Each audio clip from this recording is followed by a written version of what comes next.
pre-recorded. It's happening live, and the magic is going to happen here on the big screen. The real world is down here. You can choose which to watch, the magic, the reality, or a little of each. So keep your eyes on the big screen. Here we go. Augmented reality seems the perfect medium to investigate magic and ask why in a technological age we still continue to have this magical sense of wonder. Now, magic is deception, but it is a deception we enjoy. To enjoy being deceived, an audience must first suspend its disbelief. It was the poet Samuel Taylor Coleridge who first suggested this receptive state of mind. I try to convey a semblance of truth in my writing, to produce for these shadows of the imagination a willing suspension of disbelief that, for a moment, constitutes poetic faith. This faith in the fictional is essential for any kind of theatrical experience. Without it, a script is just words. Virtual reality, just the latest technology. And sleight of hand, it's just an artful presentation of dexterity. Now, we are all very good at suspending our disbelief. We do it every day while reading novels, watching television, or going to the movies. We willingly enter fictional worlds where we cheer our heroes and cry for friends we never had. Without this ability, there is no magic. It was Jean-Robert Houdin, France's greatest illusionist, who first recognized the role of the magician as a storyteller. A conjurer is not a juggler. He is an actor, playing the part of a magician. Which means magic is theater, and every trick is a story.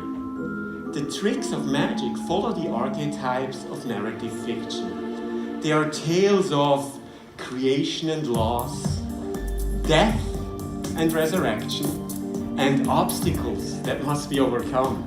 Now, many of them are intensely dramatic. Magicians play with fire and steel, defy the fury of the buzzsaw, dare to catch a bullet, or attempt a deadly escape. But audiences don't come to see the magician die. They come to see him live, because the best stories always have a happy ending. The tricks of magic have one special element. They are stories with a twist. Now, Edward de Bono argued that our brains are pattern matching machines.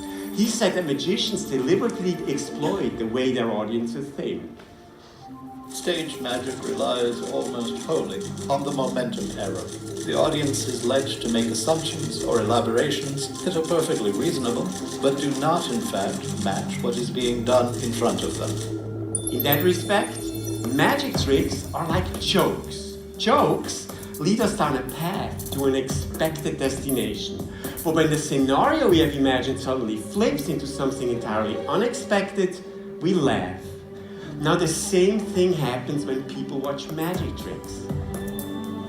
The finale defies logic, gives new insights into the problem, and audiences express their amazement with laughter. It's fun to be fooled.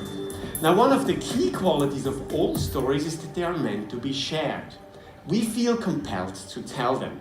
So when I do a trick at a party, that person will immediately pull their friend over and ask me to do it again. They want to share the experience. Makes my job more difficult, because if I want to surprise them, I need to tell a story that starts the same but ends differently. A trick with a twist on a twist. It keeps me busy. Now, experts believe that stories go beyond their capacity for keeping us entertained. We think in narrative structures. We connect the events and emotions and instinctively transform them into a sequence that can be easily understood. It's a uniquely human achievement. We all want to share our stories, whether it is the trick we saw at the party, the bad day at the office, or the beautiful sunset we saw on vacation. Today, thanks to technology, we can share those stories like never before by email, Facebook, blogs, tweets, the tools of social networking. These are the digital campfires around which the audience gathers to hear our story. We turn facts into simile and metaphor and even fantasy. We polish the rough edges of our lives so that they feel whole. Our stories make us the people we are, and sometimes the people we want to be. They give us our identity and a sense of community. And if the story is a good one, it might even make us smile.